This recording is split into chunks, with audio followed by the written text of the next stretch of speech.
Când vorbim despre originele Ucrainei și ale României, n-avem cum să nu pomenim de splendida cultură Cucuteni-Tripolia. Acum 6.000 de ani. Problema e că nu știm mare lucruri despre cultura Cucuteni-Tripolia, ne-au rămas vasele splendide cu spirale și putem specula privind simbolismul acestor vase, simbolism solar, poate polaritatea dintre feminin și masculin, ciclurile vieții și putem visa, desigur, la o societate fără războaie, pașnică, un fel de paradis pierdut. Însă, atunci când vorbim de istorie, primul care vorbește despre actuala Ucraină este, evident, Herodot, primul istoric, care vorbește și despre geții noștri. Vorbește, de pildă, despre Zamolxe, așa cum vorbește și despre Anacarsis la sciți, pentru că sciții sunt cei care ocupau sudul Ucrainei actuale. Herodot vorbește despre geți și despre sciți și vorbește de asemenea despre înțelepții acestor popoare, Zamolxe și Anacarsis, care, foarte interesant, amândoi, zice Herodot, ar fi studiat în Grecia și aveau legături cu lumea grecească. Ce-o fi adevărat în asta n-avem cum să știm. În schimb, ce știm cu precizie este că primele orașe de pe teritoriul României și al Ucrainei sunt orașe grecești. La noi, Tomis, Calatis, Istria, în Ucraina, Chersonez sau Teodosia. Există această prezență grecească încă din antichitate, prezență care a continuat în perioadă bizantină. Și așa se explică convertirea vikingilor lui Vladimir la ortodoxie, la varianta bizantină a creștinismului în anul 988.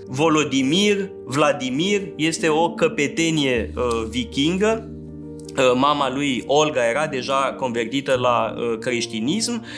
El este marea figură legendară sau quasi-legendară a istoriei Ucrainei și a istoriei Rusiei, evident. El este cel care convertește pe companionii lui și pe slavii din subordine, să zic, la creștinism. Imperiul Kievean este una dintre cele mai mari entități din acea perioadă.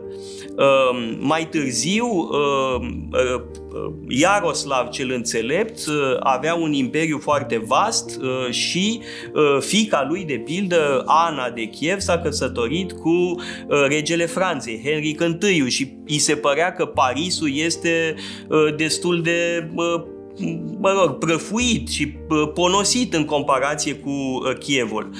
Imperiul Kievean este una dintre marile puteri între secolul X și secolul XIII, când este făcut zob de invazia mongolă.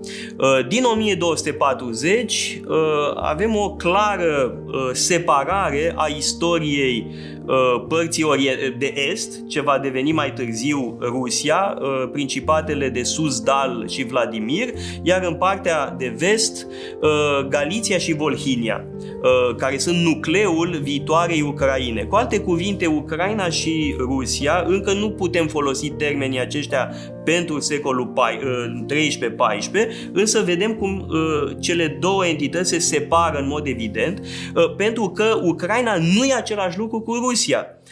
Nu există o Rusie chieveană. Asta este o proiecție în trecut, cu totul greșită din punct de vedere istoric. Există trei popoare ale slavilor de est, și anume rușii, bielorușii și ucrainenii, așa cum există slavii din Europa Centrală, polonezi, cehi, slovaci, și așa cum există și slavi balcanici, sârbii, croații, bosniacii, bulgarii. Deci nu trebuie să confundăm pe ucraineni cu rușii. Sunt două limbi distincte, două națiuni distincte și asta e foarte important să înțelegem și să înțelegem de unde vine această separare. E vorba de consecințele ocupării acestui spațiu de către mongoli. Rusia, viitoarea Rusie, Moscovia, s-a dezvoltat la umbra hoardei de aur, în timp ce partea occidentală a Ucrainei actuale s-a dezvoltat începând cu secolul XIV în orbita Lituaniei și apoi a Poloniei. Așadar, e foarte important să nu confundăm lucrurile, să înțelegem care sunt originile antice și apoi medievale, evident, ale Ucrainei, ale Rusiei de asemenea, pentru a nu cădea pradă mitologiilor întreținute de propagandă și politică.